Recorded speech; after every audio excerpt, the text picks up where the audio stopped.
Well, first of all, thanks for letting me train with you for a minute. Of course, man. That was good. Thanks for coming. I was actually I had the text thread, and I'm like, if he says no, I'm posting this on Instagram, and he turned down the mic with me. This just in, Michael Chandler, scared of Order of Man podcast host, Ryan Michler.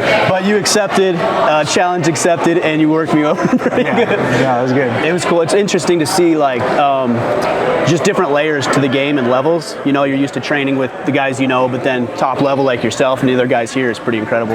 Yeah, I mean, it's good. And you know, I've been doing it for so long, and I was kind of explaining to you, I'll be 36 years old this month, which is pretty long in the teeth for a mixed martial artist. So I've kind of learned to, because you asked, hey, you're training with all these world-class guys, these killers, but I choose my partners accordingly, making sure I don't come in here, get myself hurt, get myself beat up, because ultimately if I don't protect myself, I'm not going to be able to make it to the actual octagon on fight night, So today was a rough day, hard day, but still very controlled chaos. Yeah. What's I was thinking about it, especially before you started training today, I was watching you, and like you have this intensity and focus, and you're pacing just like you would do in the ring. So I'm wondering if a couple things, is that like a ritualized practice, number one, and then two, how do you balance I don't want to say ego, confidence. How do you balance your confidence with the humility needed to thrive as well? Because you need both. Yes, you have to have both, because the humility aspect of it comes in with that kind of walk-on mentality. For me, I was a walk-on at the University of Missouri, so I was the lowest guy on the totem pole. So I had to come in with my eyes wide open, my mind open, to be able to be a guy who learns every single day. And obviously me, multiple-time world champion, ranked top 5 in the world now in the UFC, big fights ahead of me, and been in the game for this long, you could find yourself having a tendency to say, well, I know it all, I'm stuck in my ways, I don't need to keep learning. So obviously the humility aspect comes in there, but also the confidence aspect of it too, because you're continuing to remind yourself who you are, what you've accomplished, how long you've been in the game, that I am a veteran, that some of these young guys here look at me as a guy who's battle tested, a guy that they look up to. And then, yeah, I mean, when you see me kind of pacing and you see my lips moving, that's because I'm talking to myself instead of just kind of sitting there. I'm just talking to myself, my affirmations, what I believe about myself, or maybe what I don't truly believe about myself, but I want to believe about myself, that I'm trying to convince about myself. Because ultimately, it doesn't matter if you're a world champion or the lowest guy in the world. You still have, it's all based upon self-image. It's all based upon self-concept. And my self-concept and self-image has suffered at times, and I've continued to every single day renew my mind. Therefore, coming in here, reminding myself who I am. It seems like it would be a challenge with regards to self-image, because, from the outside looking in at this world, it seems to me a lot of you guys might have the self-image around being a capable fighter, and yet you go into battle with somebody and you could very easily lose, and you have lost. And so what does that do to the identity that's built around, I'm a fighter, I'm a professional, I'm capable, and yet I just got beat in the ring?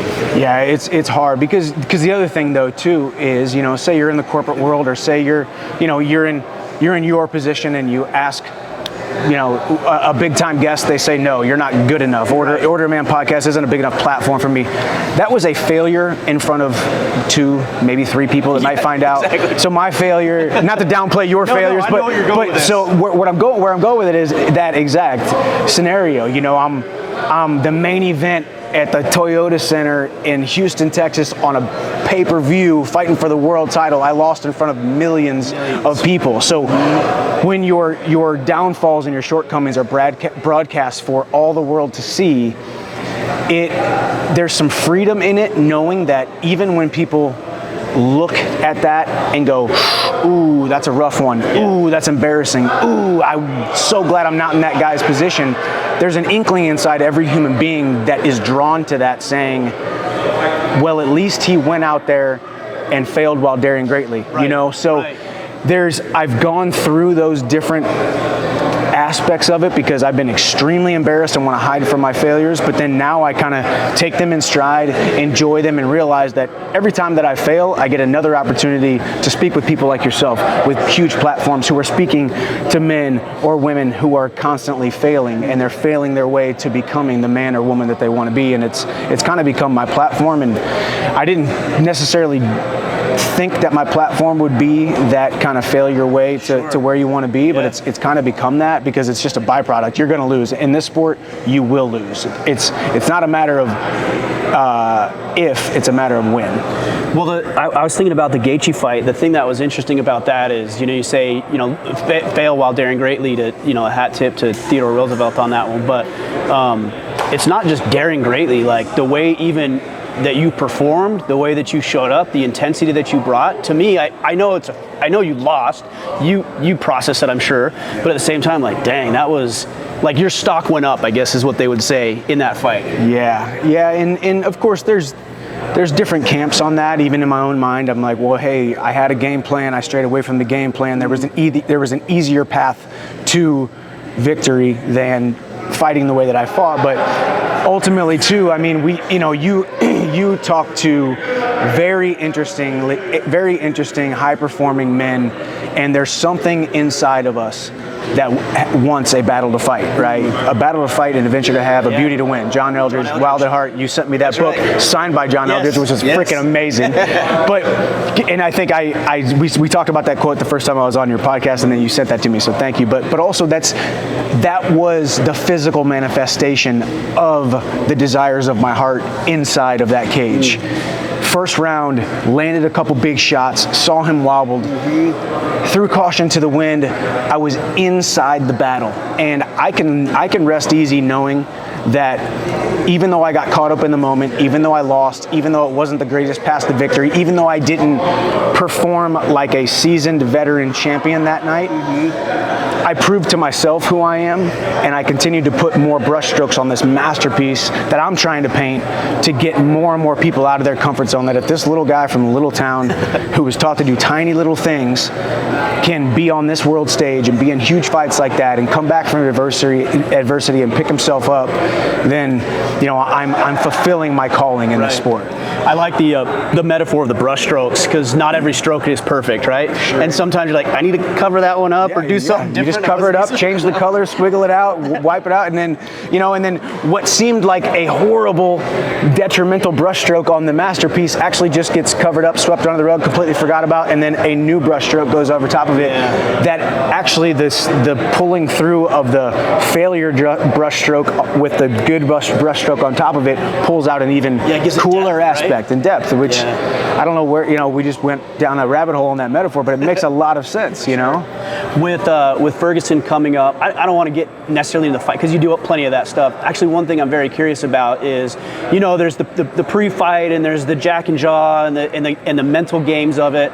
But what is your level of respect for Gaethje or Ferguson, Oliveira, like any of these guys who, clearly you have that mental battle to win too, but after all is said and done, what's your level of respect and camaraderie with these kind of guys? No matter what, I mean, obviously I'm not really friends. I'm definitely not friends with any guys. Right.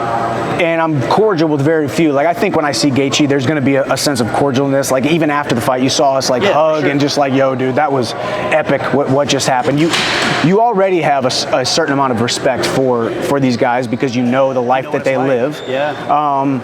I think there's different degrees of discipline that certain guys live by compared to others. So, but I have, no matter what, you have a large amount of respect for anybody who does what we do, and especially at the highest level, and especially a guy like Tony Ferguson who fought for the interim title, won the interim title, was on a 12-fight win streak, should have fought Khabib a couple times. I mean, we're just a couple years removed from him being on that 12-fight win streak, looking unbeatable, looking like Khabib could be the only guy that could beat him. And now, of course, he's lost a couple, but we all do. When you're fighting the guys at the very top upper echelon, the margin for error is so thin, and these guys are so well trained and so prepared and so good at mixed martial arts that it's just part of the thing, or it's part of the process. And I came in, I said I didn't want to tiptoe around the top 10. I want to fight the best guys right away, and that's what I've done since I signed with the UFC, and it's been a huge blessing. Who was your first fight in the UFC? I'm drawing a blank. Dan Hooker. Hooker, that's right. Yeah, so he was the first guy that said yes. Amazing. It was an amazing. I mean, you came into the UFC like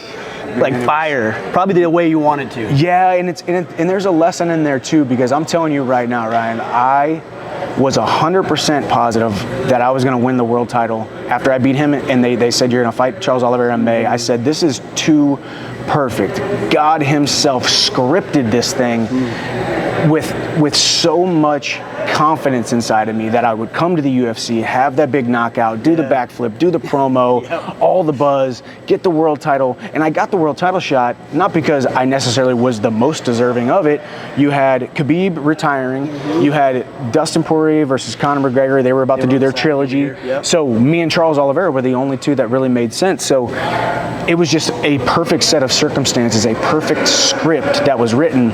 And then obviously falling short just reminds you that, you know, you're not in control of this thing. And it's a game of inches that so many people are drawn to because of the parity inside of the sport. That's why people are on the edge of their seats. That's why people have the watch parties. They buy the pay-per-views, and they spend exorbitant amounts of money to go to these big fights and these big shows, because this is just a huge platform. And obviously I fought outside the UFC for so long, and all I wanted to do was be known as a guy who was one of the top guys in the world, and I couldn't do that unless I went to the UFC. And then going to the UFC, and then it happened in the way that it did, and then obviously losing the title fight, but then having the fight of the year with Gaethje, and now getting a bounce back fight with Tony Ferguson, and then puts me right in line for the guy who could be next in line for the title shot, because everybody would still want to see me fight Charles Oliveira again, or Justin Gaethje, and those two guys fight for the title that night. Oh, is that right? Yeah, those two guys fight May 7th. So you got the world title fight, and then me and Tony Ferguson, which there's kind of that law of proximity there, where I'm on the same card and everybody sees those two guys fight, and everybody wants to see me rematch, definitely wants to see me rematch Gaethje, and a lot of people want to see me rematch Oliveira, so there's a possibility. Because either of those fights, you know, again, from the outside looking in, could have gone the other way very easily in the first round. Yeah, and I mean, it's I'm not a big stats guy, but I try to remember some of them just to make myself sound, you know, interested. But like, Charles Oliveira hadn't lost a round since 2017 until he lost first round to me 10-8. You know, it was a shellacking, and then obviously he caught me. That's the beauty of this sport. It doesn't matter how much of a favorite you are, how much of an underdog you are, how much you're beating somebody, how badly you're beating somebody. There's a puncher's chance in every single fight, and that's why we love this sport. I read something just recently that you had said about how the way the fight ends makes you have an unrealistic perception of the way the rest of the fight went. It was something along those lines. You know, like you had gotten to you lost a fight and you thought, well, that was a bad fight, and you went back, you're like, actually that was a good 3 or 4 rounds. It was just that last round. Yeah, I think I was referring to the Benson Henderson fight, and that's what happens, because we do get judged round by round, and I had won the first 4 rounds, but it was that last round. It's somewhat of the what have you done for me lately? In my mind, well, 5th round you lost, 5th round you hit a wall and didn't perform so well. So that was the most recency bias. Like, that was the most recent feeling that you had of the fight. When really, when you went back and watched it, it was a great performance when you really judge it as a whole. Right, you know. Right. Well, brother, I appreciate you. I'm inspired by you, man. It's been fun to get to know you, our friendship, and then just to watch you. And you know, the other cool thing is we get my kids and I, specifically my 2 oldest boys, we love watching the fights, and we get just about every pay-per-view. And to be able to have somebody where I can say, yeah, he's a great fighter, he's a great athlete, and also he's a great human being, and then to be able to have that role model that they look up to, that means a lot to me. Thank you, man. It's kind of what I've always, what I've always tried to be. I've always tried to break the mold and the stereotype of what a mixed martial artist is, and God's given me some really great gifts to be able to do some really cool stuff, and I still think the best is yet to come. So, you know what, keep it up, brother. Appreciate you, man. Appreciate you. Thank you.